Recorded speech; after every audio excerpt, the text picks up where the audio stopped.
Welcome to the Social Millennial Podcast. We out here. Gang, gang. Listen, we survived. Delta variant is out here. We got Delta Plus. We got the expansion pack. Stay safe, y'all. Keep it together, because I know so many people that are just confused about what's going on with these mask mandates, with these vaccination mandates, my G, because NYC most certainly just started mandating, I guess mandating, making it okay that people get carded for their vaccination, which is wild. You could do Excelsior Pass, you could do, there's another database, or you can just have a physical one there with you. Once again, it's a little hot today. For those of you watching, I may start getting a little bit greasy. It's rough. Just as last episode, I definitely don't want to be throwing any fans out here, any ECs, because you're definitely going to be hearing that boom. You feel me? So for those watching, bear with me, okay? Bear with me, NYC summer. So for those of you just with us, just seeing us, maybe stumbling upon the video, maybe stumbling upon the podcast and your recommendeds, so on and so forth. This is Social Millennial Podcast. Just a little kickback. We chilling, we talking, we enjoying life, you know, talking advice, talking stories, talking news, things going down that interested me. Maybe some of my hot takes, maybe some of my cold takes, maybe no takes at all. But whether you're watching with our video component on YouTube, look us up, the Social Millennial Podcast, or you're listening, thank you. Every second, every little bit bit of time that you choose to spend with us is much appreciated. Thank you all so much. All right. It helps the algorithm that you're watching. It also helps the algorithm for my individuals watching it on YouTube, the video component. Please like, please subscribe. You feel me? Please drop a comment. Let us know what y'all think. I'd be throwing some questions off to y'all. So if y'all want to take part, y'all want to interact, definitely sound off in the comments. You feel me? Let us know if you like the podcast. Let us know if there are things that you want us to talk about. I'm very open to providing the people the content that they want to hear, things that they want to hear. So we got that. IG, Facebook, we are at Social Millennial Pod. That's millennial with one N. It is intentional, spelled on purpose like that. So at Social Millennial Pod, we're on IG, Facebook. We are not on Snapchat. We're not on TikTok. We are not on Twitter. Twitter is rough. I have a whole diatribe about Twitter, but that's neither here nor there. So please show your support. If you're listening, where applicable, whoever is your podcast provider, we're found there. I mean, Google, Apple, Stitcher, Radio Public, we're there. So leave a review. Let us know what y'all think about the podcast. Leave a like, leave a comment where applicable. Even on Facebook, if y'all pull up to the Facebook page at Social Millennial Pod, by all means, please review the podcast. Please review the content. There is a star review rating there. Feel free to use it. We love to hear your feedback. We love to know that you guys are down. That you guys are down with the content.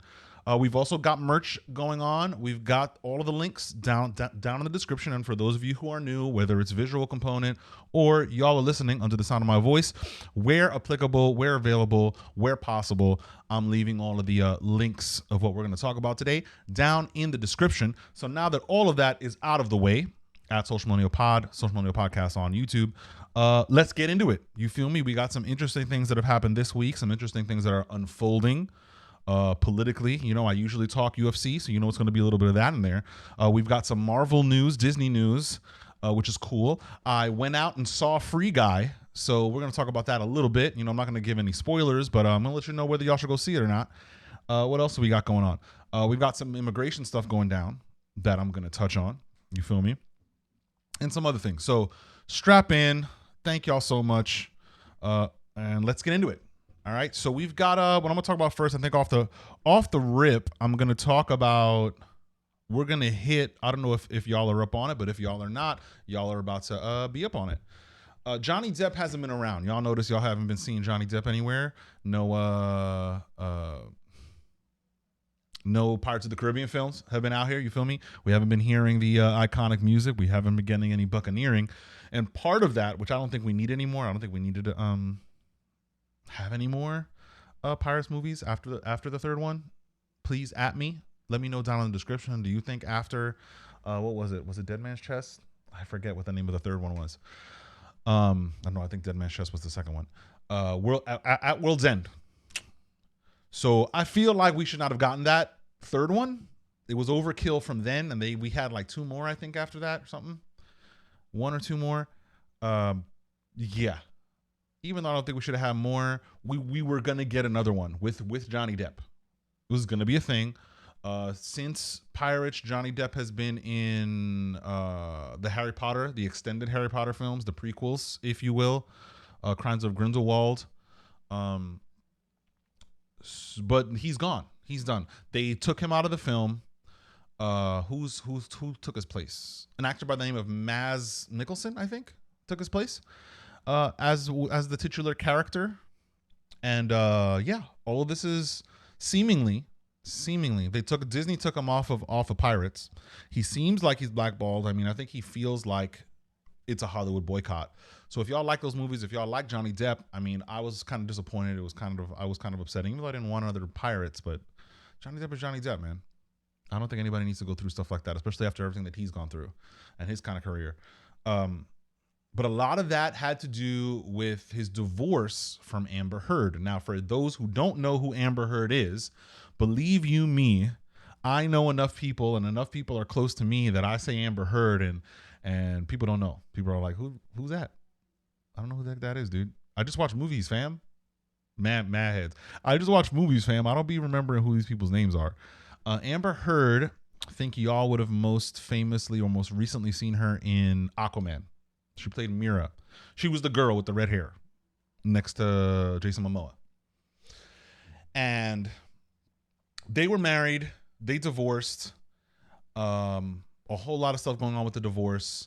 A whole lot of slander sort of being doled out from Amber Heard. Long story short, court cases later, there's this thing around in the public sphere that somehow Johnny Depp was an abuser to Amber Heard.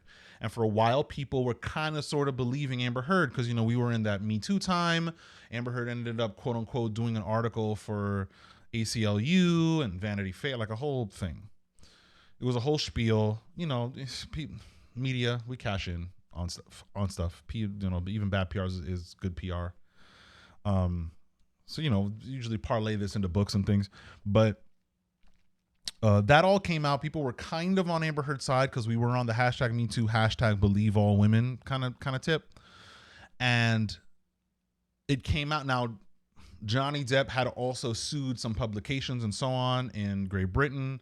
Some tabloid places, The Sun, just kind of running with the stories that Johnny Depp was a wife beater, even though in court he has not been convicted of any kind of violence against a woman.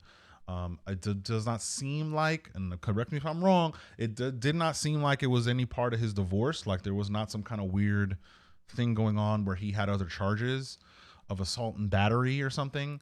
Of his wife or his estranged wife. That was not a thing that happened in court legally. And so he sued a few publications, most notably The Sun for libel.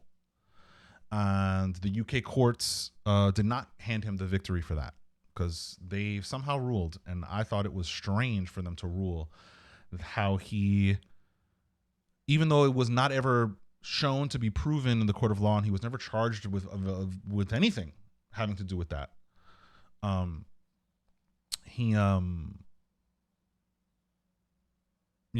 That the court or the judge ruled that it could possibly be proven civilly that he abused her.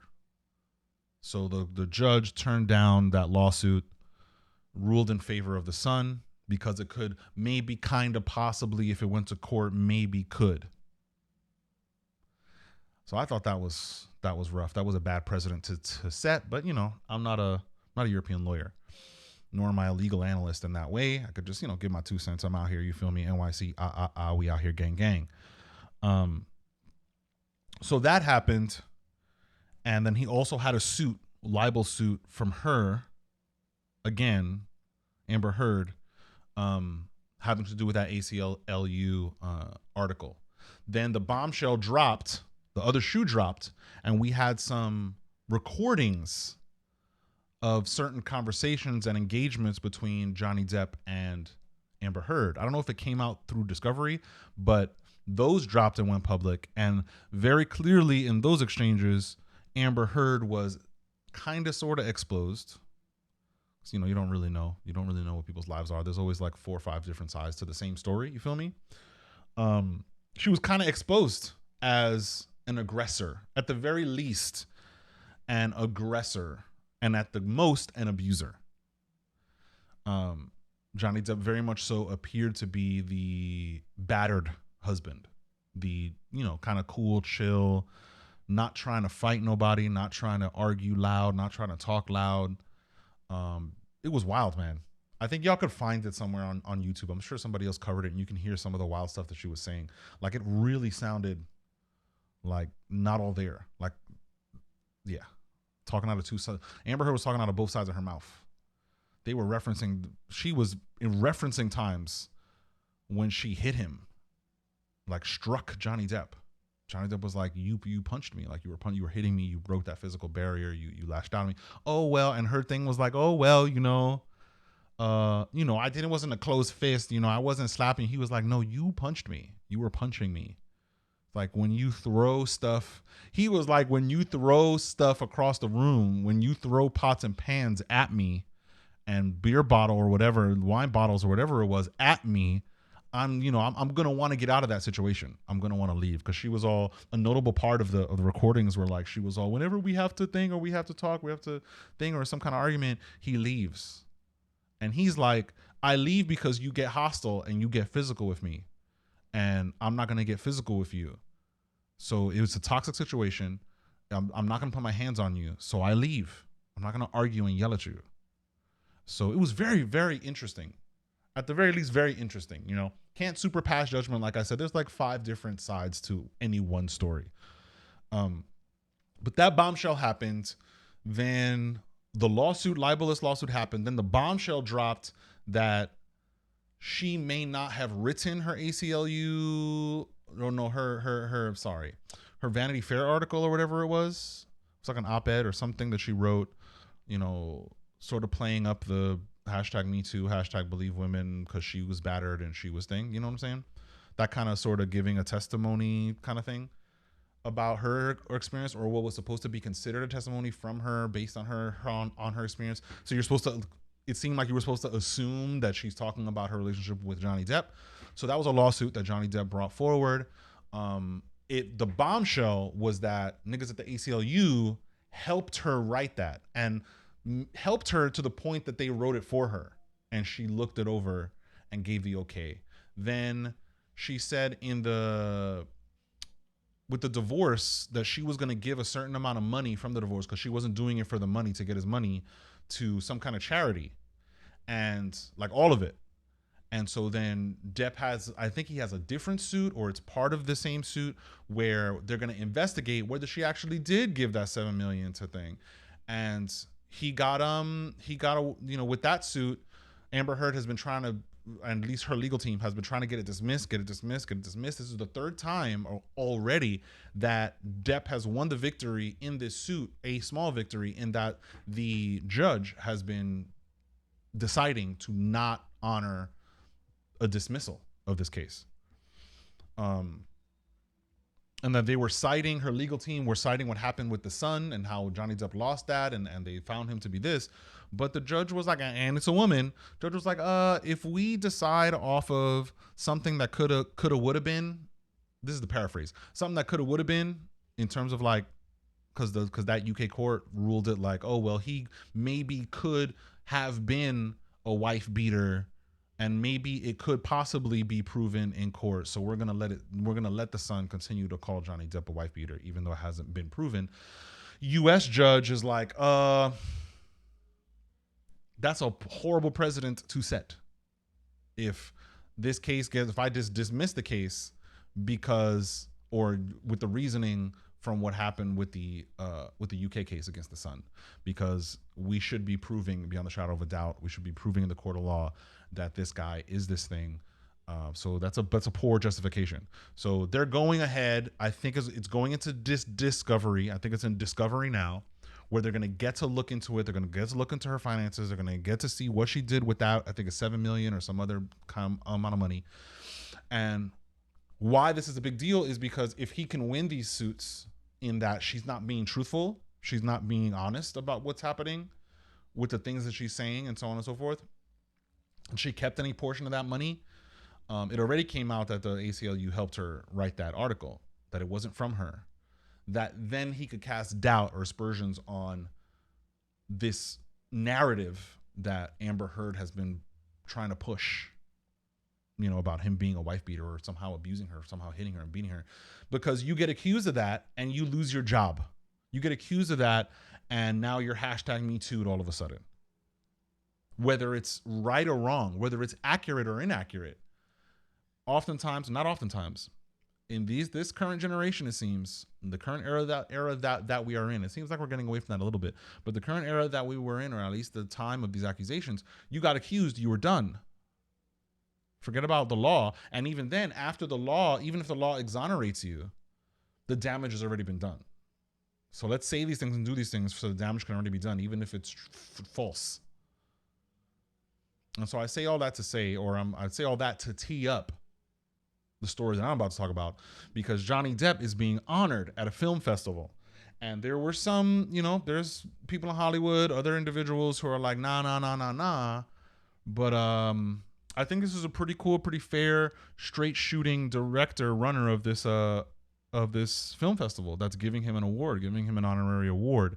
According to Deadline, San Sebastian festival director defends Johnny Depp, honorary prize, quote, he has not been arrested, charged, nor convicted. So I think this is pretty cool, because, dude is fighting for his career now, because Disney dropped him because of this, even though it never came out that he was a wife beater or he was an abuser of women. Even though there doesn't seem to be much, like a whole bunch of corroborative proof that this thing happened or that this abuse happened. To the contrary, what we do have are these voice memos, these voice recordings of their conversations talking about, where he's outlining that you're abusing me, you're hitting me, you're doing stuff to me. And she's like, yeah, I'm doing it to you because I love you, because I care about you, because I'm mad. So it's a thing. But yeah, he hasn't been charged. Like, he's not a criminal in that regard at all. And I don't think in any regard, but I don't really know. You really don't know people. So I think this is pretty cool. This is a pretty cool sentiment. And this dude stood up. Is it? Yeah, San Sebastian stood up. San Sebastian stood up to the naysayers and to the critics, because he is an artist, Johnny Depp. He is an actor, a fine actor, who's contributed to the landscape of film in a huge way. I want to get a quote here, because this is a really well sort of drafted statement about this. Quote, this is San Sebastian. In these present times, when lynching on social media is rife, we will always defend two basic principles which form part of our culture and of our body of laws. That of the presumption of innocence and that of the right to reintegration. He goes on. According to the proven data which we which we have to hand, I think it was meant to be on hand, Johnny Depp has not been arrested, charged, nor convicted of any form of assault or violence against any woman. We repeat, he has not been charged by any authority in any jurisdiction, nor convicted of any form of violence against women. That's pretty cool, man. It's pretty cool to see. I don't know, to see this kind of just believe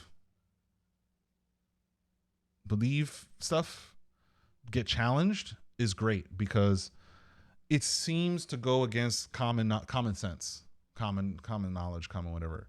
I understand the reason why it rose. I understand the hashtagging happening. I understand social media's influence on its rise. But I'm just gonna believe you when you accuse somebody else of something and you don't have any, you're not going to present any proof to me. You just want me to believe you without any proof. You want me to believe you without any corroboration. You want me to just believe that this person did this thing to you, even if it's out of character. I was going to say out of pocket, but yeah, out of pocket, out of character for that person. You're going to have to show me that happened. There's got to be something, if you were raped, get a rape kit and so on and so forth. Now it's a nuanced thing, super hyper nuanced. This insinuation of perpetrating of violence against someone else. It's nuanced, yes. But if we're going to go to court, if we're going to try to drag somebody's name, let's have some kind of receipt. When we sort of zero in on this case specifically, where are the receipts? Now I believe there were some pictures way back though of some injuries that she claimed to have sustained from him, but those have not been proven to have been from him yet. And so we'll see how this develops. But I just wanted to give a kudos. I think Dave Chappelle talked a lot about stuff like this and how this cancel culture can get out of hand, how we can just run with a narrative and not really try to go into, well, why? We look at the what, we look at the results, but we omit the why. We omit the how could this have happened? Why did this happen? What's going on? Where's the evidence? Where's the justification for this allegation, and so on and so forth? And so, I don't know. My takeaway is cool. It's great. The artist is being, the artist in question is being honored, rightly so. And the director of the film festival is most certainly not kowtowing to, the social media mob, the vocal social media mob that, will just run with a narrative and omit what's actually happening, what the reality of the situation is. Now, when I say reality of the situation, in this case, I don't mean whether or not he actually hurt this woman. We're investigating. There's suits happening. There's lawsuit going on. It doesn't seem, to my knowledge, that Amber Heard is pursuing any kind of legal action against Depp for some kind of violence against her. But yeah, I just mean in this case, we don't really know what happened behind closed doors. But as it stands now, with the information that we have on hand, which I'm glad that he made that that differentiation in his statement on hand, the information that we got, this is from what we know. This dude hasn't done anything. Court of law hasn't done anything, nor has he been tried, convicted, charged of anything ever regarding this. So pretty cool. Shout out to you, Johnny Depp, for the small wins, and hopefully it translates into bigger wins. All right, next, for those of y'all who love the UFC, got some more Conor McGregor news, maybe a little bit of aftermath. If y'all haven't been following, you feel me?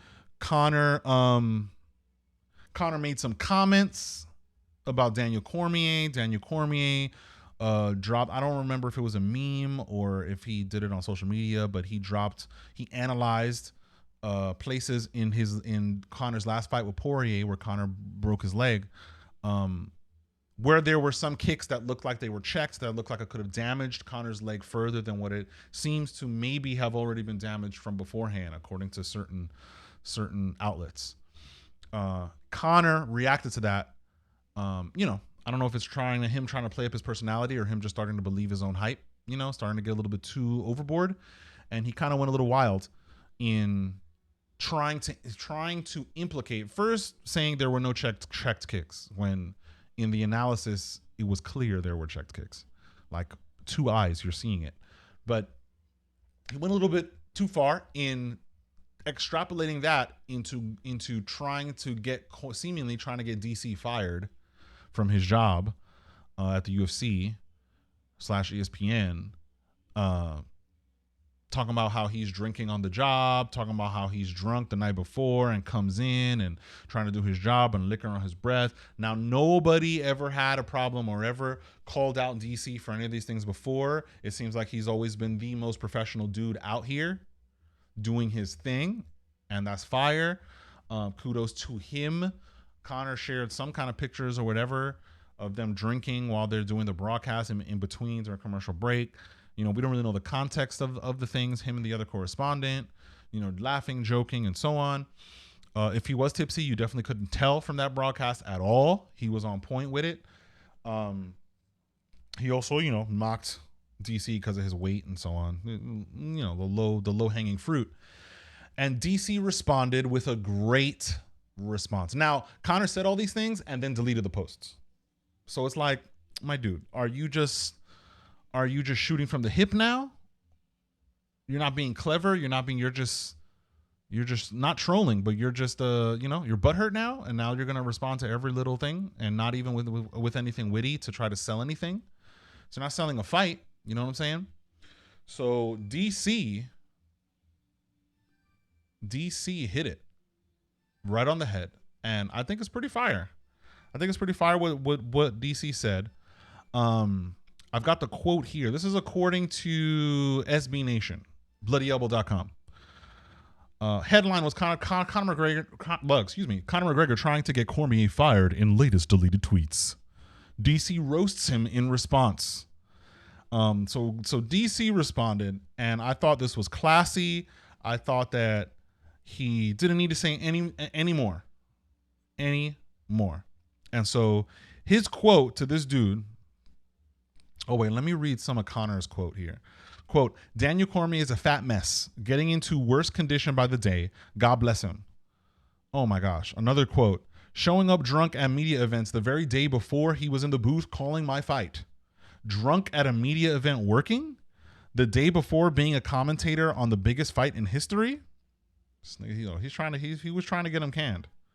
He was absolutely trying to get him canned. He called it a sackable offense. And he went in. I'm not gonna read all of it, but he went in. And then DC dropped the hammer. He dropped the hammer. DC goes, I feel like I could not have put this together if it was me, if I was in DC's shoes. DC goes, or his team, or whoever they crafted this response, he goes, so McGregor, listen to me, bud. Stop worrying about me. Don't worry about Daniel Cormier. Don't worry about the things I'm saying. Don't worry about how I'm dressing and how I'm looking. Don't do that.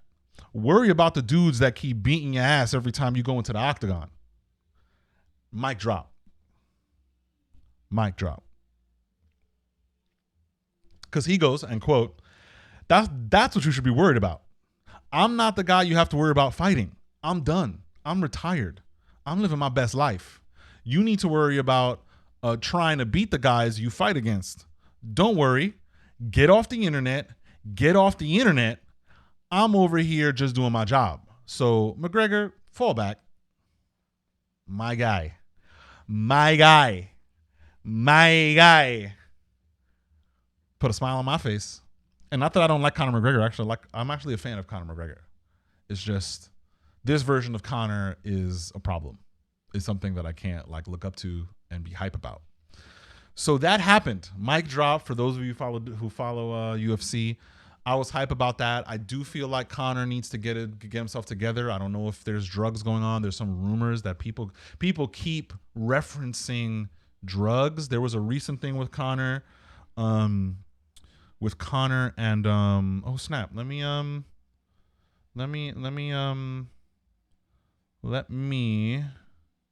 I don't want to just talk about.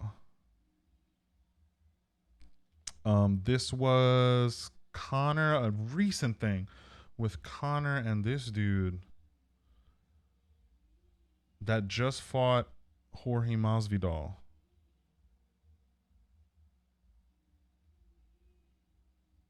Anyway, so there was a tweet thing with that. But yeah, Conor, let me know what y'all think. Do y'all think Conor, do y'all think this is still entertainment? Do y'all think Conor is kind of losing it a little bit? And he's on some other, on some nonsense. He's just being reckless. You feel me? Or is this just par for the course? You know, do y'all think he's going overboard? I feel like he's gone overboard. I feel like this dude needs to either retire, do whatever last fight that he has on his contract and just be done, or become a coach. But I don't think he's going to do that. I don't think his heart is in this anymore. It doesn't seem like it is. But yeah, he's definitely gone overboard. He's definitely not where he needs to be mentally, it seems.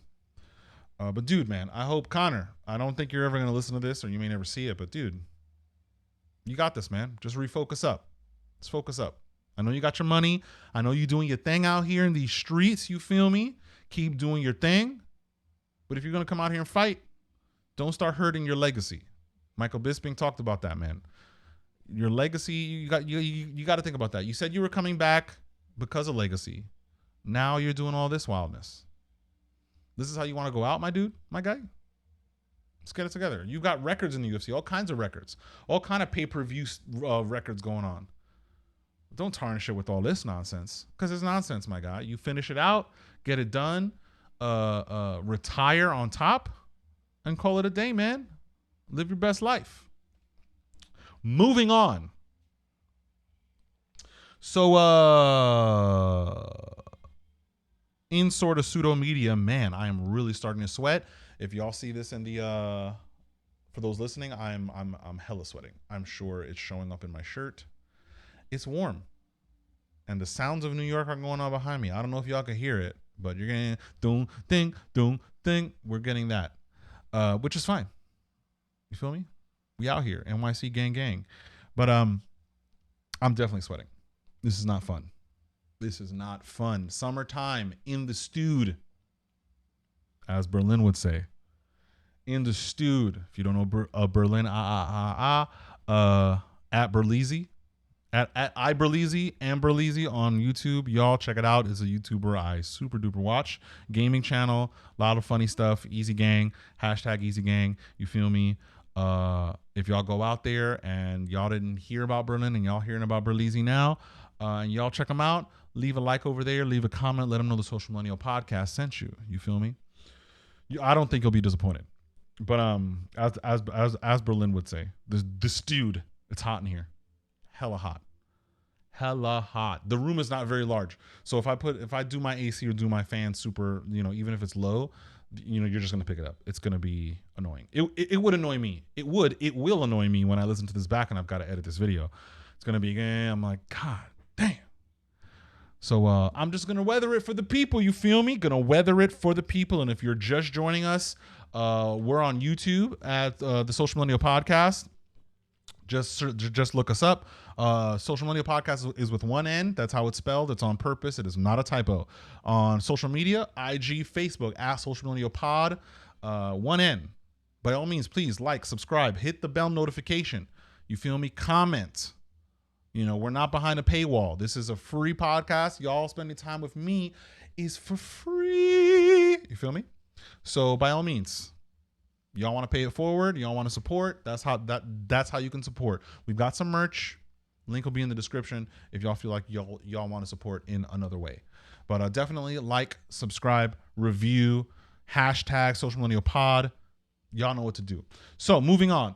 SNL is under fire. If y'all like Saturday Night Live, I don't personally know anybody who does watch Saturday Night Live like that.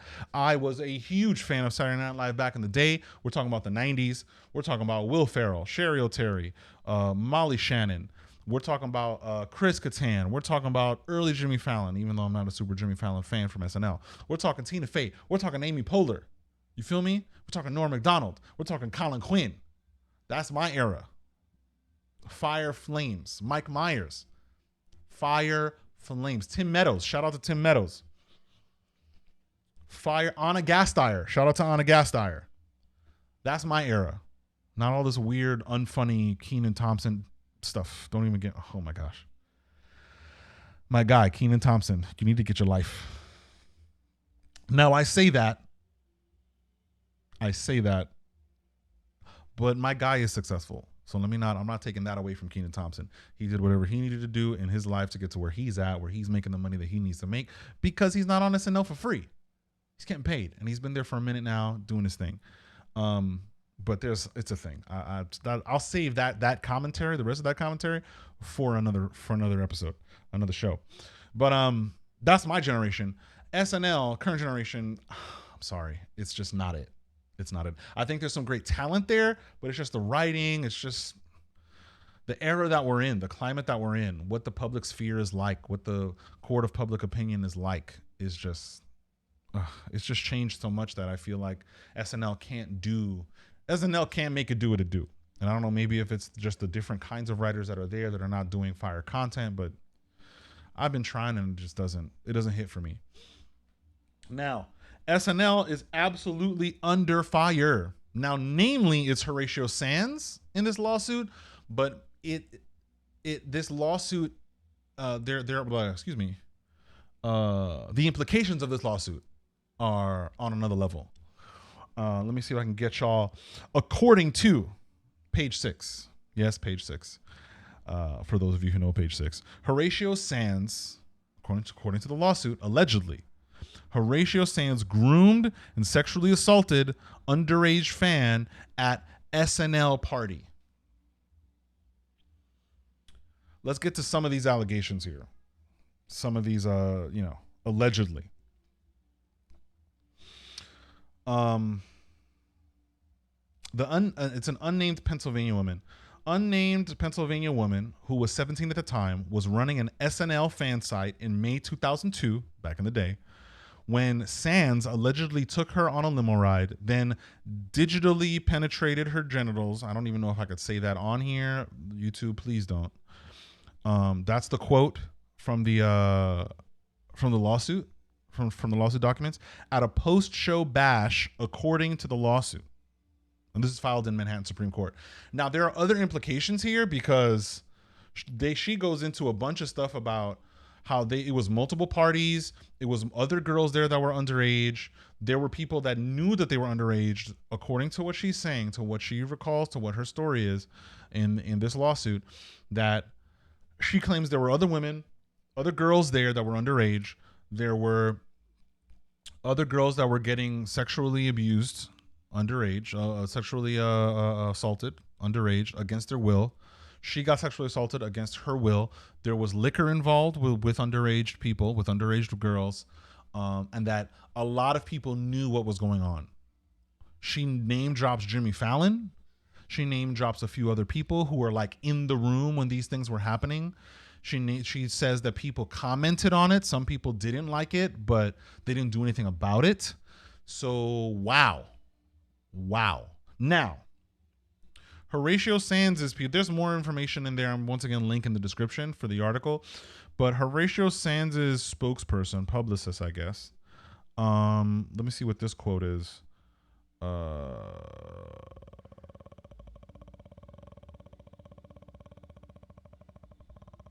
Let me see. Okay, right here.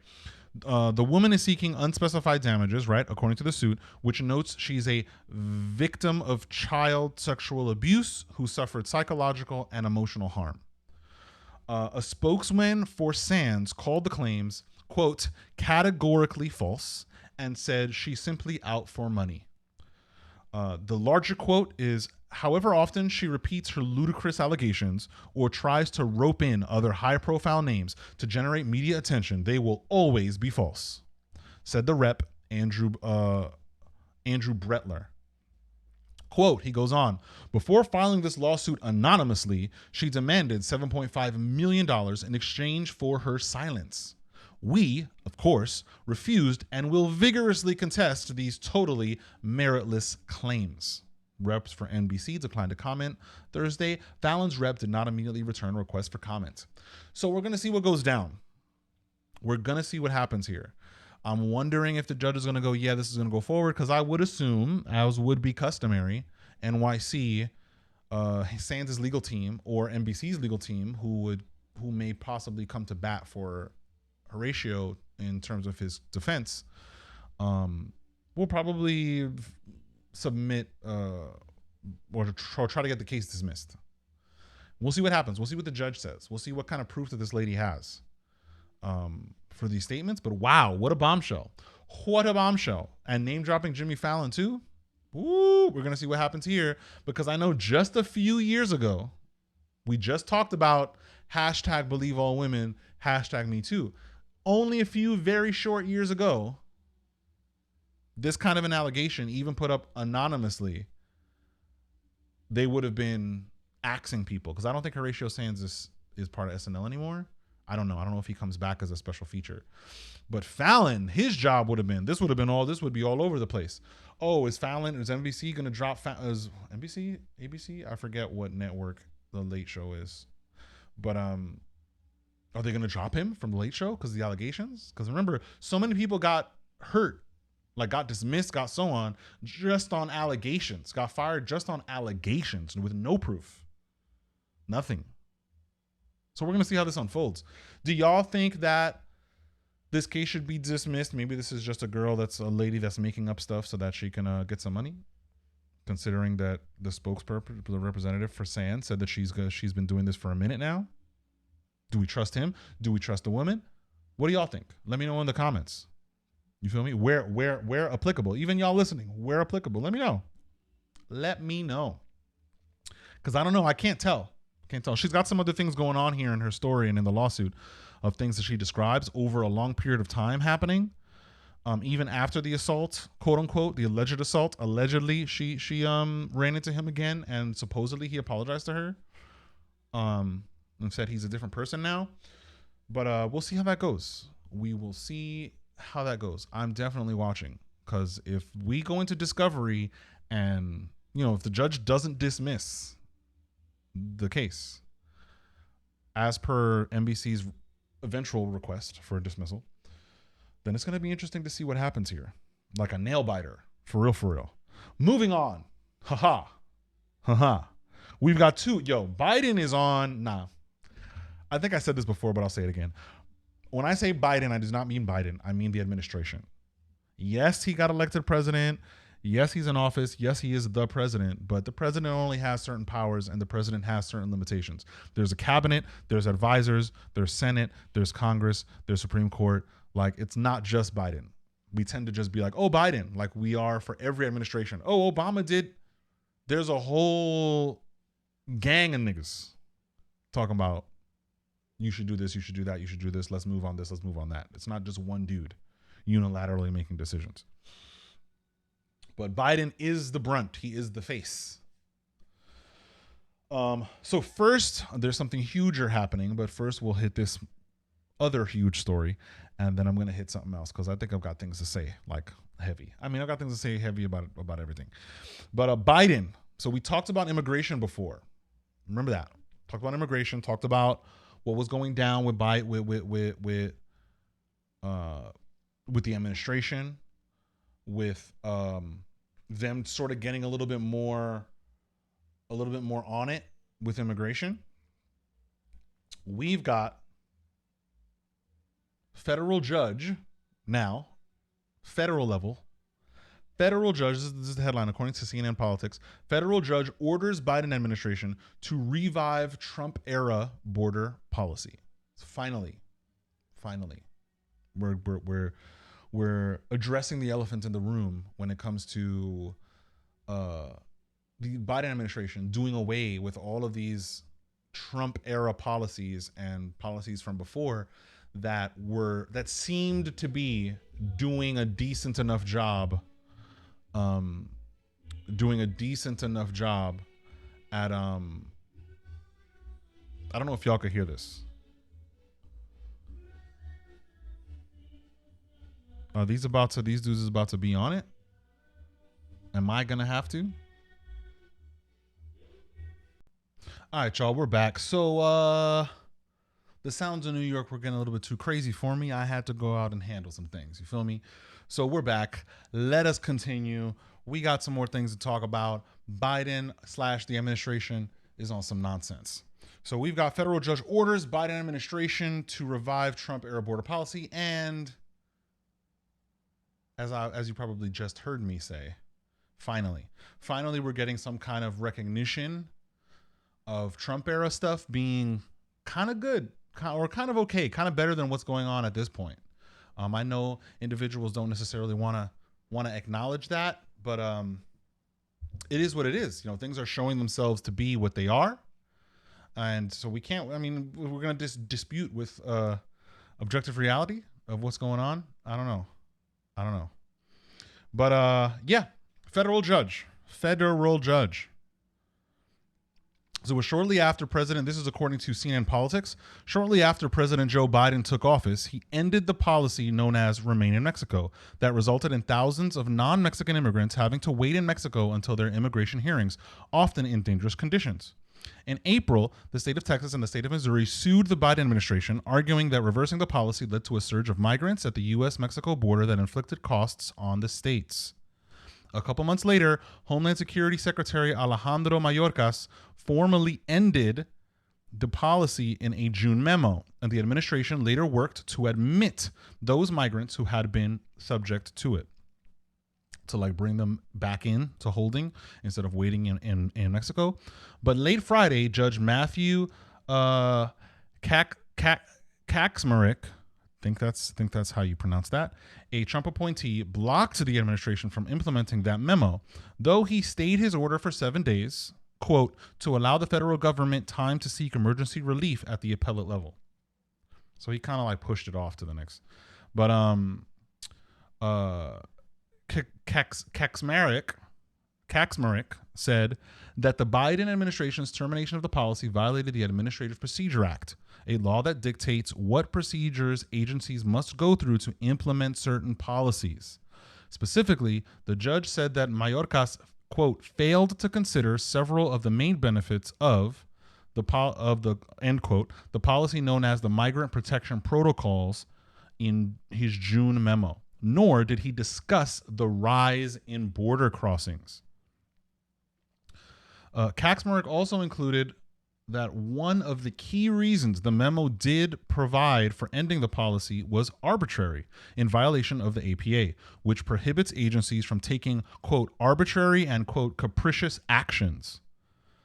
The policy, which was an unprecedented departure from previous protocols, was put into effect in 2019 by a memo from then Homeland Security Secretary Kirstjen Nielsen.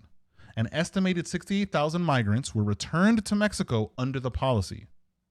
For those subject to it, that meant waiting months, if not years, in squalid conditions and under the threat of extortion, sexual assault, and kidnapping. The APA cited in Friday's ruling is a law that foes of the Trump administration used to block several of its key moves. It was the basis of the Supreme Court's decision to halt the Trump administration's termination of the Deferred Action for Childhood Arrivals program in 2020, as well as the Supreme Court's decision to block Trump's census citizenship question. More recently, it was the law that was the basis of a judge's decision in Texas last month that ruled that DACA itself was unlawful. So trying to quell what's going on along the border states. I think we talked about that last episode. If y'all haven't listened to it, listen to it. Get over to it at Social Millennial Podcast on YouTube, at Social Millennial Pod on IG and Facebook. 1 N, please, not 2. It's spelled like that on purpose. We talked about that. I brought that out. You know, that we need, or people are starting. People, when I say people, I mean the media, politicians, and so on, Congress, starting to kind of see what's going on with Texas suing the administration, starting to see that it's kind of not a great idea to super open borders without any kind of revamping of the system at all. Just like, oh yeah, they're coming and just let them in and just so on and so forth. And it's becoming a serious issue. And mainstream media isn't super reporting on what's happening boots on the ground, but Texas and the border states and so on are having very, very, very, very, very high crime rates. They're skyrocketing by the month. And part of that is because of illegal immigration. So it's starting to erode, it seems. The sort of court of public opinion, or what would be an ironclad sort of defense or shielding that the Biden administration enjoyed for a little while, is starting to erode. I mean, there's only so many bad decisions that an administration can make, whether it's Republican or Democrat or Libertarian, doesn't matter. It's only so many decisions one could make at that level before people are like, before people start scratching their heads, at the very least start scratching their heads. And at this point, they're scratching their heads, or at least at the point that this story dropped and this happened. But what I'm about to talk about scratching your head. So more recently, the situation in Afghanistan has become has gone to some other level. It's out of control, as my dude Bobby Joe would say, out of control. You out of control. That's it. You out of control. Yo, out of control. Control. Now I have my own. Okay, so for those of you who don't know, this past week, a little before the making of this podcast, audio and visual, the Biden administration pulled out of Afghanistan. Like it's an effective, we're pulling everything out. Now, they were supposed to be scheduled to pull out September 11th on the anniversary of September 11th.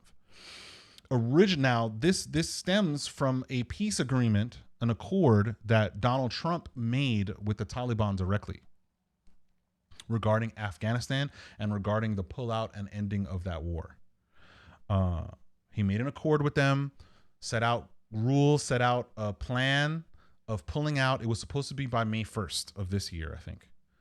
And when Biden came into office, Biden extended it to September 11th. I guess trying to get woke points, like trying to, let's, let's play all of the things. Let's, we don't need all that kind of pandering, Biden administration. We really don't. But there are people that they want to pander to, and they, in pure political politician fashion, they want to milk as much political points out of it as possible. Put it on September 11th, make it the moving to September 11th, make it look like, Biden is sympathetic to the survivors and commemoration, and we're ending this war, and we're so on and so forth. And look, Trump didn't think to do that. So, it's just going to be, it was just being milked for political reasons. But May 1st was the original date. And then Biden extended it to September 11th. So, it's already a little bit of tensioning with the Taliban, because that peace accord really did bring about tranquility. They were not going to pull up to Afghanistan and start trying to use Afghanistan as a base of operations and start killing the people and start fighting against the government that's there to try to institute Sharia law, and so he did that. He said, we're going to pull out.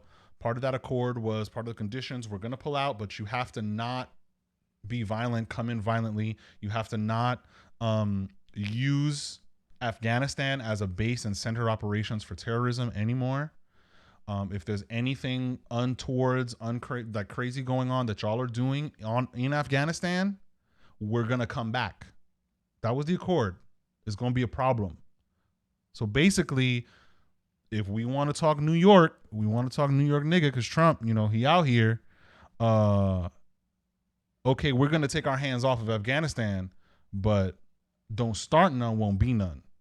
Basically, don't start none, won't be none. So we're going to let you pull back in, because last time that y'all niggas was ruling over Afghanistan, y'all was on some humanitarian atrocity recklessness. And we ain't about to have that happen. We installed the government. We trained the military. There's democratic elections. If y'all going to pull up, y'all better not be on that same stuff. You feel me? Y'all better not be on that same ish. You feel me? Because we will pull up and it's going to be problems, and we'll just go right back to the way it was before. So he shook hands on it with the Taliban, and Trump administration was peaceful for the most part. He pulled up to Israel and talked with niggas out there, and it was largely peaceful. Israel-Palestine conflict, largely peaceful. There was not a lot of crazy fighting on another level kind of thing. Now I know we had Assad. We had that going on, but I don't remember if that was the end of Obama, the Syria stuff, end of Obama, beginning of Trump, the transition.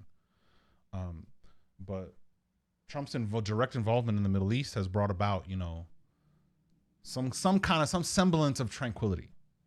So we come to this now where Biden, 2 weeks? Yeah, it's August. 2 weeks before September 11th, they just executed this massive pullout, like one day to the next. Okay, we're gone. We're leaving. Peace. Goodbye.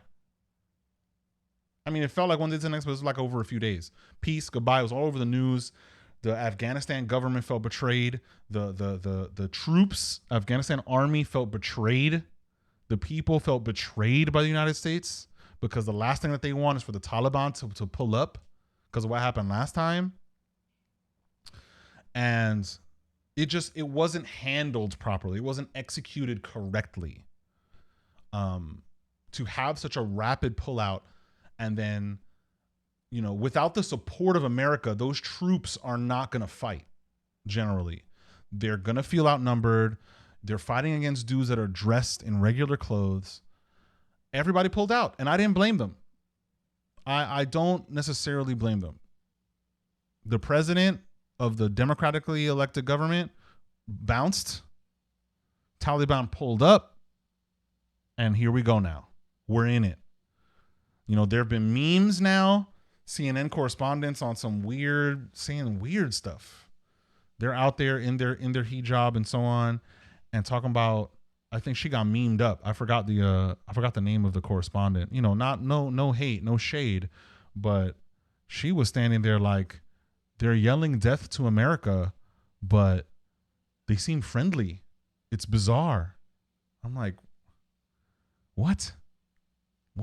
Then another correspondent they just memed this out, memed the hell out of this, talking to the Taliban like, are y'all gonna do elected female elections and let women be in politics and so on? And they just laughed at her. Like, nigga, what do you think? What you think is gonna happen? What you think is gonna happen? So, I've included where available, included the a few articles about it. There's a really cool article. One of the leaders of the Taliban sat down for an interview, and they kind of asked them like, what should we expect? What's going to go down? We have another article regarding how it was just the wrong way to go about it. It seems like everybody and their mama, at least in the court of public opinion, wants us to be out of Afghanistan, wants at the very least for this 20-year war to just be done. Like, just stop it. This Bush era stuff, just be done. Trump recognized it.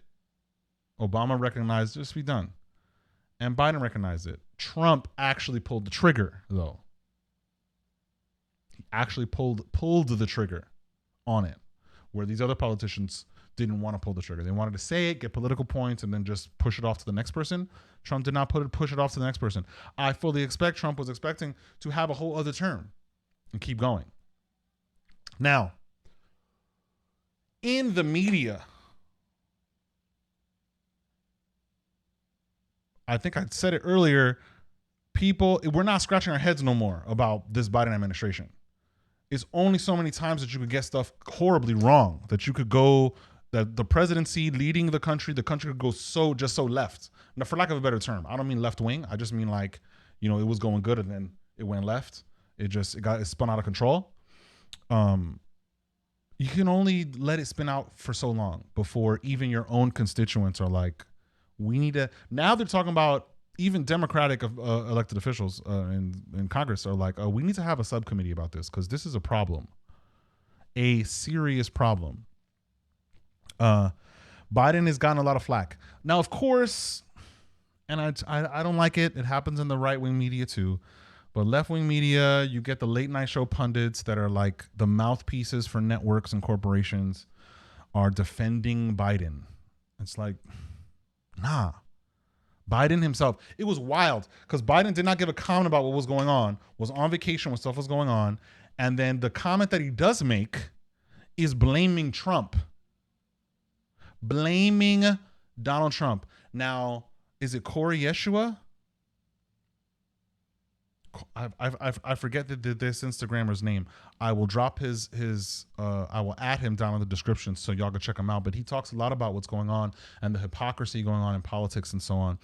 But he made a TikTok, dropped that on there, put that side by side with Trump during the campaign, talking about they're going to be super transparent. He's unlike this current administration, which was the Trump administration at the time. We're going to take accountability. We're not going to blame the other guy. We're not going to put it on somebody else.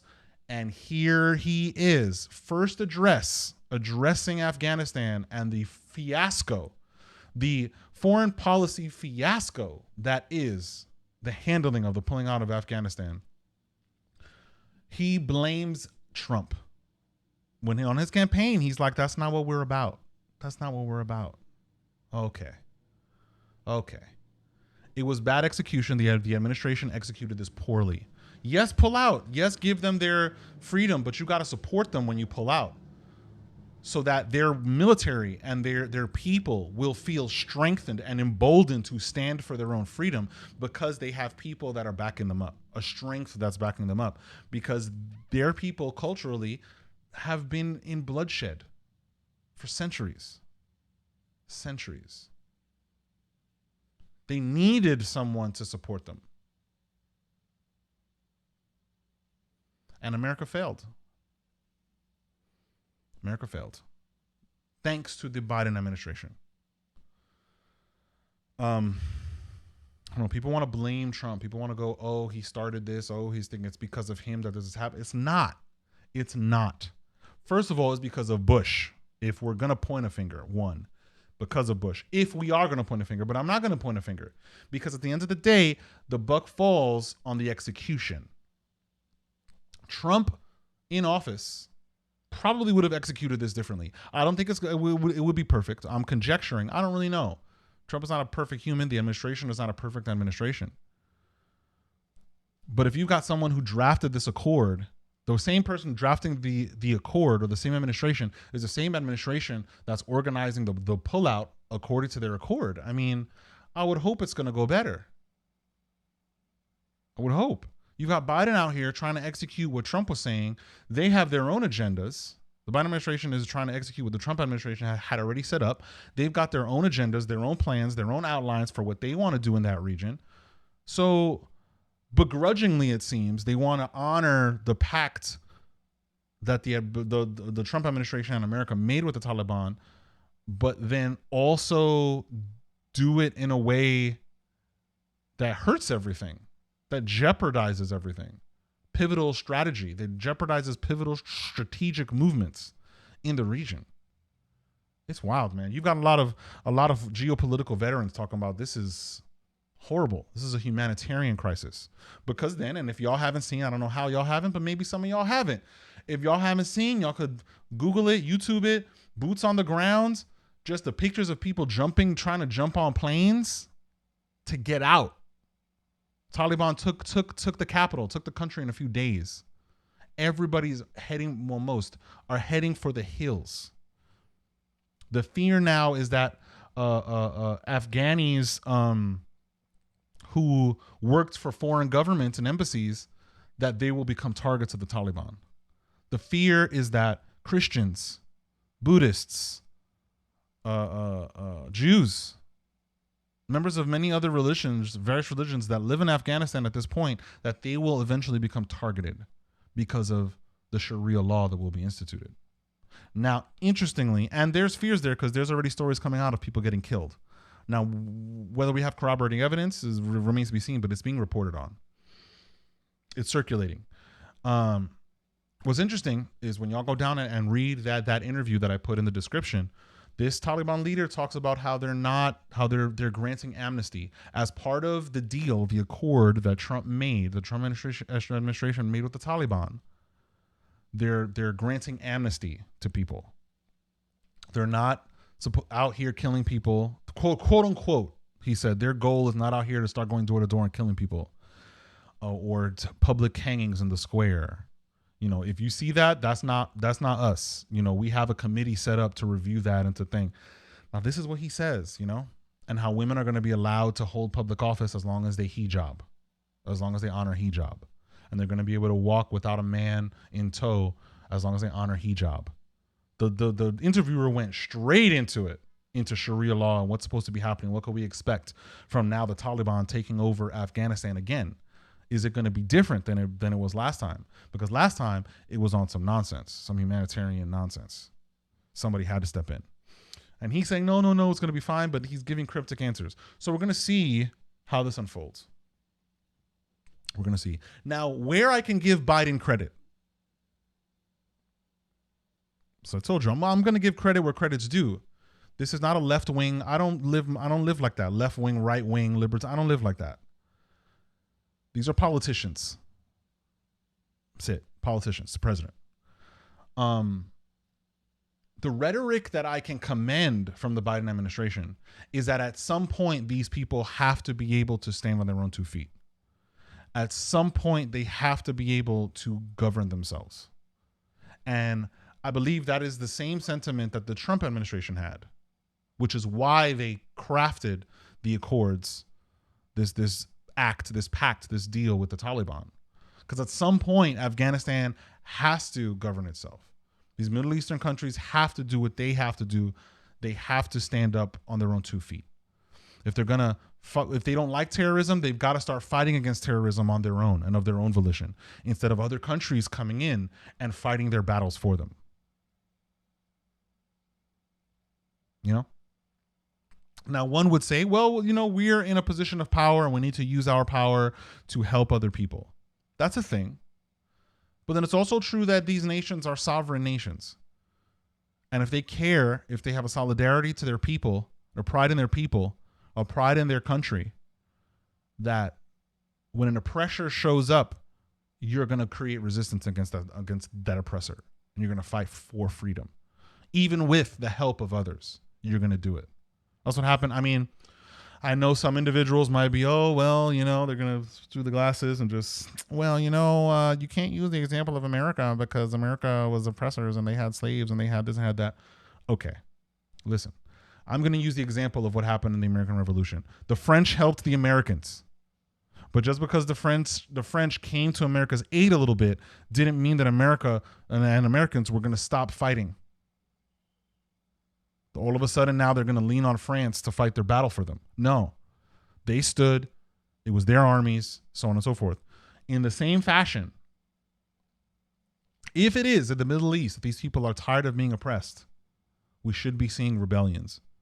We should be seeing protests. We should be seeing people giving their lives for freedom. We should see people standing up to oppression, standing up to dictatorships. But we don't see that. We see people jumping on planes trying to run away, trying to flee, instead of standing for their people, for their brethren, for their country. So we're going to see what's going to happen, because this dude was talking about Sharia law. And under Sharia law, people's hands are going to get chopped off. People's legs are going to get chopped off. People's feet are going to get chopped off because they stole. Under Sharia law, homosexuals are just going to get killed in the streets. Sentenced to death. I mean, there were reports that when the Taliban pulled up in the capital city, they just started ripping down all of the advertisements that featured women. Makeup advertisements, just anything. If it had a woman on it, they tore it down. So we're going to see what's going to happen. It's sad. It's a sad day. Not only is America, I mean, America's reputation has been on the decline for a minute. And some might blame Trump, you know? They might blame the past administration, but it's for different reasons now. Because the Trump administration was out here trying to be a Chad. Trump is a New York nigga, so he's going to do New York stuff. You feel me? It's going to be don't start, none won't be none. It's going to be, you know, we're the highest contributor to the UN, and y'all niggas at the UN ain't doing nothing, and y'all niggas ain't serving y'all purpose. So we out, deuces. You know, that's New York stuff. So you can't blame him. You can't blame the administration for trying to be a Chad. You can't blame America First agenda to bring manufacturing back, to drive down gas prices, to become more independent from other countries having to provide our goods, having to provide us services, and having to provide us goods so that we can be a strong country. You can't knock that too much, especially now that our gas prices are crazy, especially now that the administration would not try to stop Russia from building an oil and fuel pipeline to circumvent around the Ukraine so that Ukraine Ukraine will get negatively affected, economically affected, because Russia's getting their fuel from where they've been getting it from, but they're redirecting the pipeline to another thing. The administration would not stop that, but they're the woke administration.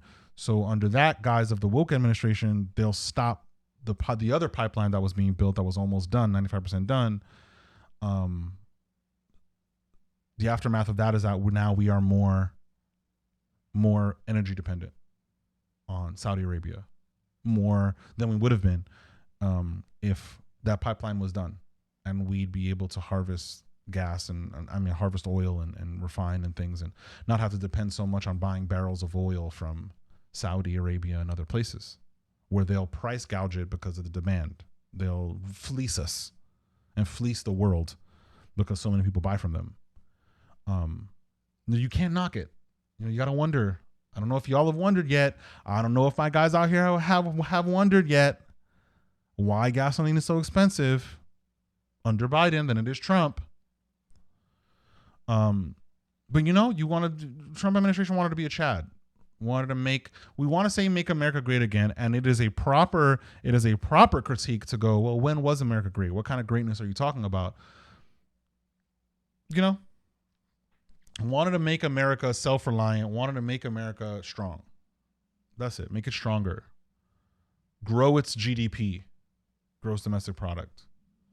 So we don't have to depend so much on China. We don't have to depend so much on other countries that want us to depend on them. China is literally trying to take over the world. The CCP, part of their agenda is to take over the world. So is world domination. Pinky in the brain, that world domination. But yeah, I never liked that slogan, "Make America Great Again." I thought it just didn't make sense. I think there's a better slogan to create in order to explain that. But it's sad. It's depressing. I do believe that America, where it is true, Afghani should be able to stand on their own 2 feet. The peoples of the Middle East should be able to stand on their own 2 feet, govern their own countries, and advance their own cultures. They're sovereign nations. They're sovereign peoples. We should not meddle in all of their affairs all the time, when we should not feel compelled that we have to. However, it is also true. Not however, and it is also true that if we were going to pull out, and we were going to, we do so in a better way, that it should have been handled properly. I hope that more people don't lose their lives because of this choice, because of the poor execution. I hope. Oh my gosh.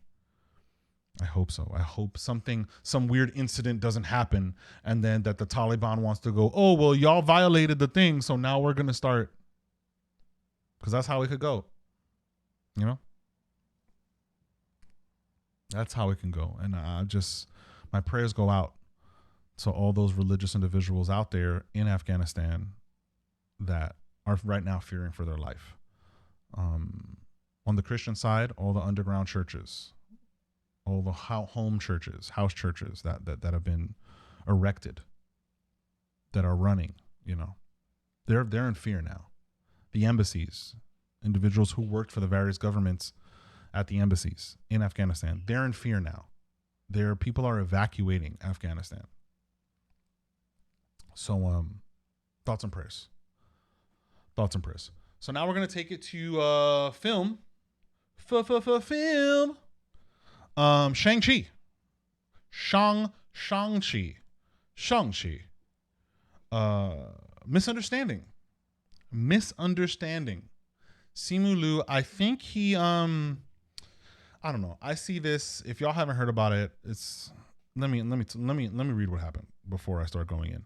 I'm not gonna talk about Kevin Feige's comments on this too much, but Simu Liu had some choice words on Twitter. Oh my gosh, Twitter, eye roll.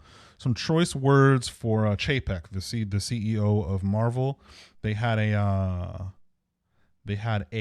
investors call, a quarterly investors call, and they were talking about Shang-Chi. They were talking about Disney Plus and the releases going on. We've got the Scarlett Johansson lawsuit happening, and the controversy with streaming services and compensation for the talent and so on, including it in the contract, monetizing that. and he was talking about how they were trying a 45-day, that Shang-Chi is going to be, the film is going to be an interesting experiment because they were, the context is there in the transcript, because they were trying out a 45-day cinematic window.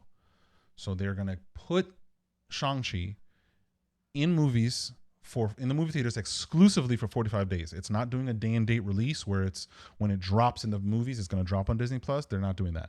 They're going to drop it in the movies exclusively, movie theaters, for 45 days. And then it's going to move to Disney Plus. Now, I don't know if they're going to still do premium access pricing when it comes to Disney Plus for a certain amount of time, and then it'll come back as free. But it will move to Disney Plus in 45 days. 45 days from the official release. And that was an interesting, it's going to be an interesting experiment. Studios are trying different things and different deals with different, I believe I talked about it last episode. Go check the last episode out. I gave my little review for Suicide Squad, James Gunn Suicide Squad. And it's just an interesting thing where studios are trying to figure out, navigate this meeting of in cinema movie theater experience and at home video on demand streaming service monetization. They're trying to figure out a compromise, what the right kind of formula is for releasing these things that does right by the theaters and does right by the consumer and does right by the production, by the producers, by the distributor, by the studio. And so part of that is Disney is now experimenting with 45-day releases. Last episode I talked about Warner Brothers and HBO Max and AMC striking a deal for 2021 to start trying out those kinds of exclusivity windows. And so that was the context of that conversation. And Simu Liu, I don't know if it was his people, like publicists, you've got people, you've got a team. It's not these guys, these blue check marks are not always the ones writing these tweets or interacting on social media. Sometimes it's a publicist. Sometimes they've got social media people to do that. Sometimes whole companies, they hire a company to manage it. But whoever it was, whether it was Mr. Liu himself or not, it seems like either they decided not to look at the transcript, not to literally just read the next sentence after Shang-Chi is going to be an interesting experiment for us at Disney, and then just decided not to read the next sentence for the context, or read the sentence before for the context, or they read it and some PR person, whether they're woke or not, saw an opportunity to try to get woke points and sort of play on victimhood. It's this era that we live in. Play on some kind of victimhood, racial victimhood, bring race into it, bring the I forget, the Asian hate hashtag into it, bring that into it, sort of on the low accusing Chapek and Disney, Bob Chapek, CEO, and Disney of being racist, which is weird to me, at least because in the public eye, Disney seems to be one of those companies, at least in film with Marvel, that really does their best to be politically correct. Like, they'll bend over backwards, they'll fire people just to not look bad, just to keep their woke points and not lose their woke card. So it's weird. Of all these companies, Disney's been the one that seems to be drinking the woke tea, if you will, for lack of a better term, to then be like that is racist is strange a little bit. Some PR person was like, okay, we can capitalize on this for that, bring race into it, virtue signal, and then maybe use this to try to rally people to come and watch the movie, because if it's a 45-day window of release, they've got to make the money.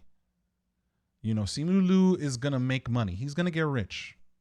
He's gonna be thing. As much as him or his people might want to tweet on some wokeness and weird sort of racial agenda pushing and virtue signaling, this is a wealthy dude.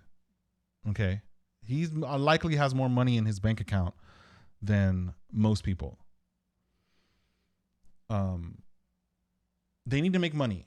He's probably going to make money on the back end because of his contract. He's got points. He's probably, hopefully, has money. Hopefully they negotiated well enough. Maybe they could. Maybe they couldn't. Maybe they didn't. He might have money coming in the back end for merchandise. He may be getting more money from ticket sales, more points on ticket sales than he does from the streaming. So maybe, somebody in this PR was like, oh, we can try to spin this into something, because, drum roll please, I don't really have a drum roll, oftentimes these people are going to, these kinds of entities, these kinds of people are going to capitalize on the fact/idea that people are not going to go back and check the transcripts for themselves. That a lot of us are just going to read the headline and just going to assume that it's right because the news is reporting it. We're not necessarily going to read the articles. And a lot of these articles, especially early on, a lot of these outlets were being very disingenuous in wording a lot of their articles in a way where they don't include the context of the specific context of the conversation in the investor talk and in the meeting. They don't. They omit it. They use interesting language to try to say that this is what Bob Chapek said, quote, interesting experiment, and then just continue the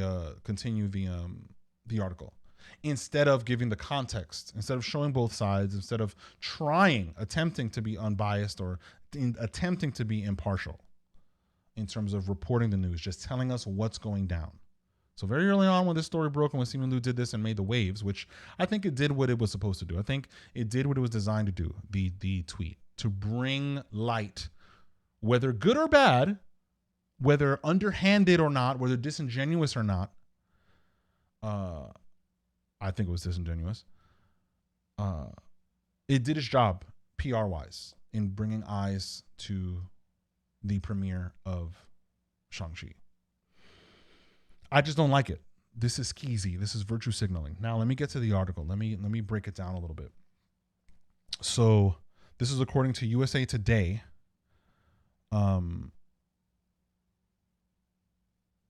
Let's see. Let me pick up at the right place. The Shang-Chi star, Simu Liu, defended his upcoming Marvel film following a comment made by Bob Chapek, suggesting the film's release will be an, quote, experiment for the company, which is true. It would be. It had nothing to do with race in the transcript. Chapek, speaking to investors in a quarterly earnings call last Thursday, noted that amid the pandemic, Disney had made some of its films available in theaters, some straight to Disney Plus, and some a hybrid of the two available on the streaming service for an additional cost, such as Marvel's Black Widow and Jungle Cruise. Now, quote, on Shang-Chi, we think it's actually going to be an interesting experiment for us because it's got only a 45-day window for us, Chapek said. Quote, so the prospect of being able to take a Marvel title to the service after going theatrical for 45 days will be yet another data point to inform our actions going forward on our titles. That's the context and everything. That's right out of the transcript. I don't see anything wrong with what he said. I don't see anything wrong with the wording. Because some people are like, there are some with the take that, oh, well, it's what he said wasn't crazy, but maybe he should have changed his wording. What else is he going to say? It's an experiment. They're experimenting. It's not solid. They don't know what's going to happen. What other word is he going to use that means experiment? And then you use any other word that means experiment, and someone's going to feign, because I think it's feigning. I don't think he's really offended. Feigning offense for clicks and for views. Feigning offense to bark up the hashtag Asian Stop Asian Hate tree for no reason. Weaponizing racial inequality, weaponizing racial tensions so that you can make money on the back end of your movie. Any other word that you would have used would have brought that offense, because it's just going to mean experimentation. It's an experiment. He didn't say, oh, because this is the first Asian-led movie that we have, we don't know if it's going to hit. He didn't say, oh, this is an Asian-led movie, the first Asian-led movie that we have, but China doesn't like it. And we needed to appease China because their box office is gigantic because there's billions of people there. So this is an experiment for us because this is the first movie that we really have that China is the CCP is absolutely protesting on so many different levels from so many different angles and perspectives. They don't like this movie. Boots on the ground in China does not like this movie, down to the actor that was chosen for this movie. I mean, there were stories on it that they're like, he does not fit. The actor's look does not fit with what the Chinese look is. He is not an accurate reflection of the people of China. Like, it was down to that. Talk about wokeness. Talk about the CCP being woke. Because I'm sure any other thing that we get, any other movies that we get, say that the shoe was on the other foot and it was African Americans and it was a black movie, and we got somebody playing Shaft, right? And Shaft is usually a dark brother. You feel me? The original Shaft, a bad mother, shut your mouth. He was not the complexion of Steph Curry. You feel me? Original. Then we had Sam Jackson in the reimagining in the 2000s. A dark brother, chocolate brother. You feel me? I don't think anybody wanted to see Terrence Howard as Shaft. I don't think no one wants to see a Steph Curry looking dude as Shaft. We would get those same complaints, those same protests. Why are y'all trying to depict our black brothers and sisters and our black heroes? Why are you trying to slowly whitewash them? That's what we would get. So now, interestingly enough, we'll talk about Dr. Yu, we'll talk about, think about it. China going, hello, this dude, Simu Liu, in this movie that's supposed to be steeped or referencing our Chinese culture, he's not a reflection of us and he doesn't represent us adequately. So Bob Chapek could have talked about that, and then I would have been, okay, Simu Liu, you right. They called it an experiment on some racial tip. But my guy, you read that chunk of that transcript that Chapek was talking about, and it was about business. It was about money. It was about dollar signs. It was about the green. It was not about Asian. It had nothing to do with race. It was not about Asian hate. It was about green. It's going to be interesting for us because this is the first movie, I think, because Free Guy I don't think is doing that. It's the first movie. No, Free Guy might be doing it too. But Free Guy had a different deal. And we'll talk, I'm not going to talk about this later. Free Guy had a different deal because Free Guy was set up, that film was set up before the Fox Disney merger. That's how old that movie is. So they were not subject to doing this Disney Plus thing at all. They still had a contractual obligation to release this movie according to how it was supposed to be. So Free Guy, so it is Shang-Chi that's really the first doing this 45-day, and then Disney Plus. So it is an experiment. It's I was gonna say ones and zeros. Shout out to Burleezy, Easy Gang. It's money. It's dollars and cents. We're gonna see what this does for us. We're eyeing it. And so Simu Liu, bad call, whether it was him or his team, I think is just underhanded. Good because it did what they needed it to do, like I said, but just dirty. So Jungle Cruise. I think it's actually going to be right for our titles. Liu wasn't thrilled with Chapek's characterization and tweeted, quote, "We are not an experiment. Quote, we are the underdog, the underestimated. We are the ceiling breakers." Quote, the actor wrote in response on Saturday, quote, "We are the celebration of culture and joy that will persevere after an embattled year. We are the surprise. I'm fired the F up to make history on September 3rd. Join us." I'm like, my guy, what? On some Russell Westbrook. What are you talking about, man? For real. Cause what? Like, on another level, on another level of reaching. It's another level of reaching. Like, you trying to be woke, dude, or publicist or PR people, y'all trying to be so woke that y'all would use your platform, y'all would use, or like I said, weaponize racial division to get people to come watch the movie so you can line your pockets so that his bank account and his team's bank account will be padded out real good so they can get a bankroll. Dirty any way you slice it. Dirty to anybody who does that. White, black, I don't care. You should not think of the peoples of the United States, black, white, Asian, so on, as something that you can weaponize. And their relationships, you weaponize their relationships so you can make money. It's sad. Another sad occurrence in the current state of pop culture, the current political climate, the current social climate. I hope that Shang-Chi does good.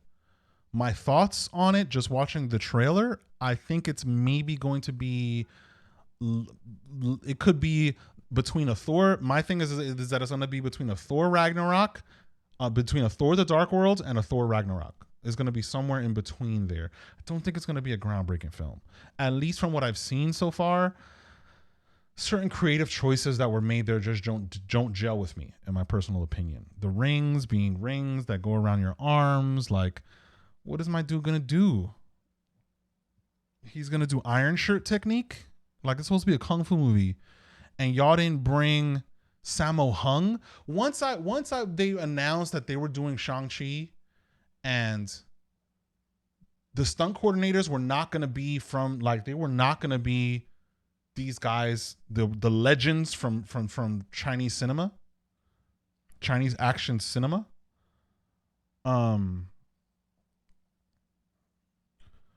I was tight. I was absolutely tight. Like, missed opportunity. Absolutely missed opportunity.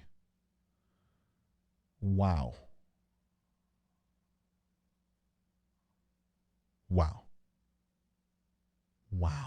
Oh my God. No shade on Bradley James Allen. He's had a great career. He does his thing. He comes out here and represents. Bradley James Allen is the stunt coordinator and second unit director on Shang-Chi. Now, he has been a stunt coordinator before. He's Australian. He's an Australian stuntman, an actor. He was a longtime member of Jackie Chan's team, which is not too crazy. You feel me? Like, it's not too far-fetched in terms of what I was talking about. I know the guy, not personally, but I know who this dude is. Like, I've seen him before. I've seen him in films with Jackie Chan. I'm just... Disney tried it. I don't know if they approached Sammo Hung about it to pull up, but when they said we're going to do Shang-Chi, I knew it was going to have to be a kung fu movie. I knew it was going to have to be a Chinese Hong Kong kung fu movie. And the action that I see from the trailers doesn't do it for me. I would have wanted to see, if they wanted to hit this hard, Kevin Feige, Disney, I would have, if I was them, I would have approached Jackie Chan. Direct. Could you be the stunt coordinator? Could you be the director for our film? Could you be assistant director? Could you be AD? Could you be something? Could you stunt coordinate? Could you consult with us? At least consult. Get the dude from his team to come and do the stunt coordinating, but get Jackie to come consult. Get the John Wick team to come in and get Sammo Hung. Get the team from John Wick to come and do the Marvel movie, to come direct and stunt coordinate and so on, and get Sammo Hung to be a coordinator, a supervising coordinator. That's how you get in, by respecting the culture of Asian cinema, of kung fu cinema. Let Shang-Chi be a send up to Kung Fu cinema. Let it be this the send up to Kung Fu cinema that Mulan was supposed to be to Wuxia cinema. It was supposed to be that, but they didn't do that. It was horrible. It was, oh my God, absolutely tone deaf when it comes to what Wuxia cinema is about. Oh my Lord. So I don't see Shang-Chi being super great. Now I'm gonna see it. No doubt about it. Shout out to Simu Liu. Got the contract, got cast. Shout out to Aquafina. We out here from Queens. Nora, you doing the damn thing. Shout out. New York is in the house. Shout out to everybody involved. Like, I'm not taking away from that strength that there is, and that dude got contracts. Dude is where he needs to be. Dude is making the big bucks. Do what you got to do. I don't have a lot of faith in what the final product's going to be in terms of how great it's going to be, because there were so many missed opportunities. But let's do it. Let's do it, man. I'm going to go see it. It was underhanded how they weaponized #Asian hate and all of that to try to get people to come watch the movie. That's just, y'all are just trying. And when I see those kinds of reaches, I mean, that doesn't bode well for the quality of the movie or the expectation of the money that's going to come back, the returns on that film. But we'll see. All right, y'all. We're closing it out. I saw Free Guy. It was fire. Y'all need to go see Free Guy. Yes, it's more of a Ryan Reynolds kind of doing his Ryan Reynolds thing. I was like, oh man, how are we going to see this? And how am I going to reconcile this with him being Deadpool? And is he just going to do the same shtick? And is it just going to be Deadpool with no mask? It was not Deadpool without a mask. It was fire. Same kind of humor that Ryan Reynolds has, except it's coming from a different angle. And I liked that. They changed the angle. Ryan Reynolds did what he knows best, did what is effective, what's working for him, but just shifted the angle on it a little bit. So now he's a fish out of water kind of thing with his kind of humor. And I think it's great. I think it's wonderful. Y'all need to go see it. It's a heartfelt story. I'm not going to give spoilers about it. It takes place in a video game. There's a whole lot of other things going around it in video game culture, but it's not that kind of movie like Ready Player One, where they tried to throw all these pop culture things at you, and kind of the plot was super paper thin. The writing was super paper thin, and just kind of wanted to skirt on the nostalgia of all of the stuff that they put in the movie, all the pop culture stuff. It's not that. It is not that kind of spouting pop culture references every 2 seconds. It's not. Please watch it. It's enjoyable. You will not know what's going to happen next. You'll not be able to predict what's going to happen next. I'm going to talk about an issue about the movie in the next episode of the podcast. There's an issue that I have there that sort of kind of speaks to representation in Hollywood. I'm gonna talk about it, and it has to do, a good example of it, most recent, is in Free Guy, but I'll do that next week or next time we're together. Go watch it. I like it. I enjoy it. It's awesome. It's off the hook. I was on the edge of my seat. The people that I was watching it with, we had some emotionality going on. I had some emotionality on. It's okay. Men could cry man tears sometimes. On the inside. I mean, y'all could cry tears whenever y'all want.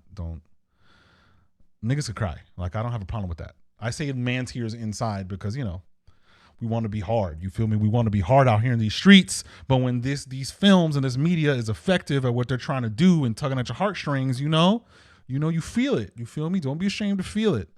I definitely felt it. This is a good film. All right. Watch it. It's fun. It's funny. And it's very interesting. It's a very cool little commentary. It implies a lot of cool things, a lot of cool questions. Disney, it seems like it's going to be commissioning a sequel to the film. I don't think they should do it. I think this should stay a standalone film, but a sequel to the film it may happen. Watch it. All right, y'all. Now listen, I'm out of here. We've been on this for mad long. I had to go handle some things and come back because dudes was out here on some other level with the noise. It didn't need to be that loud. I don't even know if y'all heard it, but it was disturbing the heck out of me. So y'all are going to hear or feel a little cut. It's because of that. I had to get up and go handle the biz. You feel me? Thank y'all so much for spending whatever little bit of time that y'all spent with me, whether it was 5 minutes or the whole, what seems like, I don't know, an hour and a half, an hour 45.